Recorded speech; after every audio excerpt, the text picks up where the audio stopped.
Are your leaders ready for change? And of course you will say yes now. Unfortunately, the employees in your organization might disagree. And that's the problem we're going to talk about this week. We have a record week behind us. For the first time ever since this podcast was started about 2 years ago, we had 4 days of top 100 rankings, so top 100 entries in different countries. One more day where the ranking was 104, so nearly top 100. 5 days in 1 week of nearly every day top 100 rankings. Thank you very much for your support here. I really hardly have any words. I never expected that to happen when I started this podcast. Truly amazing. You probably saw the news on my social media channels. Thank you very much. But now we focus on where are we and are your leaders truly ready for change? Because we know we are at the beginning of the new normal, and management leadership now has to deliver on their promises about flexible work. And there is quite a gap we can see between the promises leaders made and the reality we now see. And of course, that might affect your organization, the amount of talent you might acquire, retain, develop, and it can damage or promote your position on the market. And talking about talent, by the way, yesterday on the German podcast, in case you are able to speak German, I interviewed Niels Brabandt, who's the CEO of the Königsteiner agency, the largest agency for winning talent on the market. And on the English podcast, I interviewed a true legend in the industry, Philip Kahn-Panny, who's now close to his 80th birthday and one of the real experts on public speaking. He spoke for decades and decades and decades. He's now retired, so I'm very happy that he took the time during his retirement to share his wisdom with us. But now we're getting back to discussing if your leaders are truly ready for change. And I'm not, by the way, talking about my opinion here. This is the Gallup study. You know Gallup probably, and most likely, if you don't know Gallup, you really should read up, because that is one of the main institutions when it comes to scientific approaches to leading and developing your organization. And the article was published on October 13th, 2021. So it is an up-to-date article, which titles Remote Work, Persisting and Trending Permanent. So one thing we're not going to discuss here is if remote work is an option, because there is no doubt that you have to make an offer. Often leaders promised, but then didn't deliver on their promises. And especially when the reasons you gave people why suddenly, all of a sudden, it's not possible to work from home or work from anywhere, many leaders act arbitrarily. Not based on facts. They are only working based on feelings, something which you would never allow any employee to do. And now let's take a look into the facts. Looking at the Gallup study, 91% expect some offer of flexible work, either fully from home or from anywhere, or part-time from home, some offer of a more flexible approach. So when you say there is no offer, you only can still talk to 9% of the employees' market. And we all know that you cannot run any organization based on that small share you try to attract for your organization. And by the way, often leaders now claim, oh, people only want to work from home all the time. No, they don't. The most preferred solution is the hybrid solution. 54% in the Gallup study preferred the hybrid solution, which simply means people don't want to work from home all the time, at least not all of them.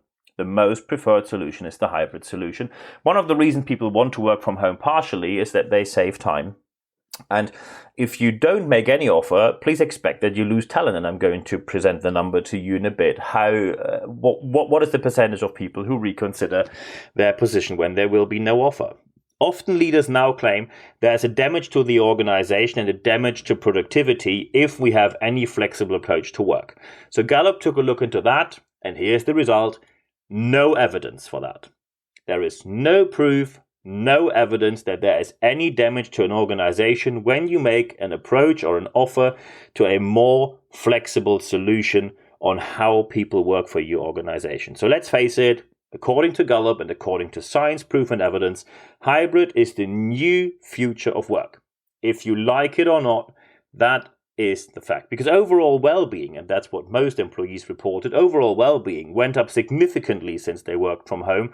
And of course, it's important for employees that they have a promise from their leaders that overall well-being is important.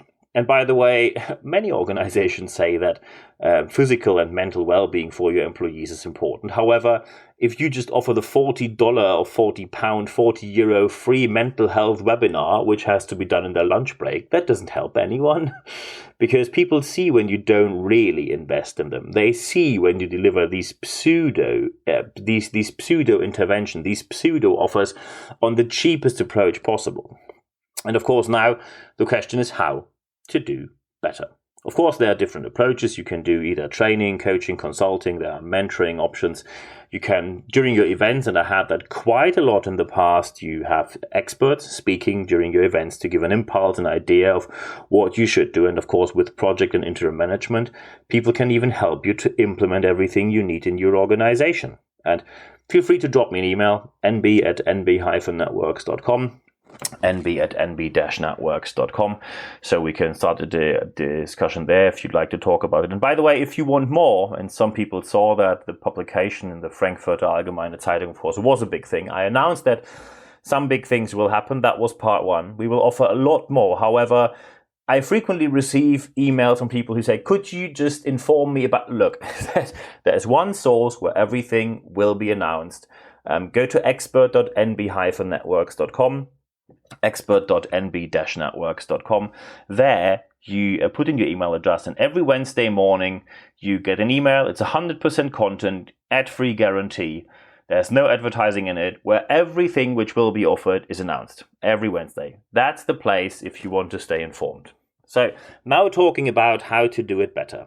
When your leaders truly want to deliver on their promises, and when your leaders who always tell any employee change is the new normal, and that was told, by the way, years before the pandemic happened, change is the new normal, you must be able to change constantly. And now when it comes to leaders who have to deliver on their promises of change, if you don't do so, not only do you lose any kind of credibility, also all your change projects you have right now will fall apart. Because people will say, why should I support you with this when you clearly, for the first time, when you have to change, not us, it is who have to change, you have to change, and you say, no, I won't.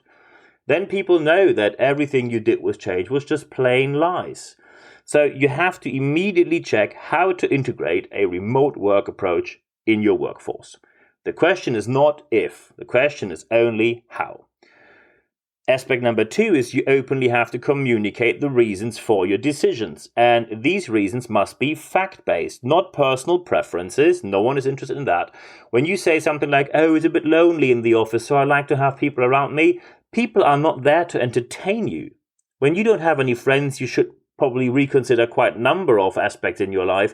However, it is important that your feelings cannot be the only reason why you make a decision. Facts rule. And I give you an example of how things go right or wrong. Talking about David Solomon, the Goldman Sachs CEO. And of course, please, no bashing against investment bankers here. Investment banking in certain areas is very important. Of course, we had issues with that in the past, but things changed a lot. And David Solomon now put his leaders from the, I think, 30-something floor of the big office tower they have in Manhattan in New York City down to the 12th floor. And his reason was people should be part of the buzz. So the message is you should be part of everyone's work day and be a bit more approachable. That was the general idea. And of course, that didn't work very well. And the question is, why not? So aspect number 1, 90% of the time, these leaders were not there because their job is to be constantly in meetings, represent the company, travel the world. So it's not that they are sitting there and just waiting for you to pop in. Also, they build it in a way that to get to their floor, you have to walk up and I'm not making this up, you have to walk up a spiral staircase. And of course, you send an important message of how much part of the bus you are. When you say the employee has to walk up a spiral staircase, what's next? Do you put like a sign next to the spiral staircase where you say, oh, please sacrifice a goat right here, and then play and say, please, dear leader, let me enter the ivory tower? No. When you tell people, I want to be part of the bus, and the next step they see, the next aspect they see is a spiral staircase installed, you, of course, very clearly show that you don't want to be part of the bus. And also, by the way, No one has a problem that senior leaders of an international investment bank sit somewhere on the 30-something floor. Because they have a lot to do. There are issues with confidentiality when it comes to certain deals. So no one has a problem with people being in a nice office environment. Still, most people prefer to work from home, at least partially. So when you have the spiral staircase, it is crystal clear that no one will spontaneously walk by. Most employees now work from conference rooms because they simply fear that out of the blue, suddenly some senior leader comes down only to control what people are doing. So they work in conference room with the doors locked. So at least they have time to get away from you when you spontaneously come down. David Solomon, 59 years old, nearly 60, doesn't accept any approach to work from home. He says it's an aberration. And this whole pseudo activity of putting that spiral staircase in there cost north of $10 million. So when you have any plan in the future to save money somewhere and tell employees, oh, we have to do cost cuts here, anyone will say you had $10 million for this and you don't have money for that. And so you open just the next issue by denying what the facts are. And the facts are we need a more modern approach to work. So when you do not deliver on these promises, please expect that you lose a lot of talent. And I promised you to give you the numbers according to Gallup, and here's the number. Depending on the position and the industry, between 40 and 55%, so pretty much half of your workforce will reconsider working for you, with you, or depending on the position, if they want to work on a different position, a different time set, different time schedule, or somewhere completely different. Basically, you put half your workforce in the situation that they say, I have to rethink if I want to work here. And please don't tell me now, because I know that this will quickly happen, that people say, oh, Goldman Sachs is an international corporation and it's all very different there. Well, it's not. When you look at, for example, Deloitte or PricewaterhouseCoopers, exactly the same industry, also high pressure, long hours, even the same places where they work from, and they are able to implement huge programs for remote work. When you look at KPMG, they in the US even made some locations completely redundant, not by firing people, but by telling them this office will disappear because we offer and now go by a 100% remote approach because they saw it works. And you all know what costs are connected with office buildings, so you can save that money, which is immediate profit. So maybe, and you see when there are hybrid solutions, of course, there should be some place, but there are many different options you can use without having a constant office space. Just to give you my own perspective, NB Networks, my company, when we were founded, when we started the business, we did 100% remote work just for a very different reason. We couldn't afford any office in the beginning. It was just too expensive. So you now need true, sustainable, future-proof concepts where the approach is not you work from here 100% of the time, except when you have a proper reason. So maybe it's because due to security reasons or GDPR reasons, or you cannot make the work from home safe enough, or the work from anywhere isn't complying with data regulation laws. When you have proper reasons, no one will say no, but your feelings or your personal preferences are never a good reason to tell people you have to get up in the morning 1 hour early, go by train or by car, be a burden for the environment, and just because I want to have you here for no particular reason, and we know what the reason is why you want to have them there, you want to control what they do. And that is very poor leadership. It is important to communicate properly, and the implementation, of course, should be accompanied by professionals who help you to see if anything works or where they can help. It is very important that you now have to acknowledge if you don't change very soon, your position on the market will be damaged. Your employer brand will be damaged. Your employer branding will have a lot of work to do to repair the damage which you've done. And I'm not even talking about the lower motivation and the higher employee turnover, which, by the way, immediately leads to a lower productivity for the whole organization, plus a way higher spending on recruiting. So the way you might go down when you say we don't have any approach to flexible work from home might be that you make significantly less money or even losses only based on your personal feelings and preferences. And please don't tell me that you consider this a viable option. It is important now that you immediately check what can you do.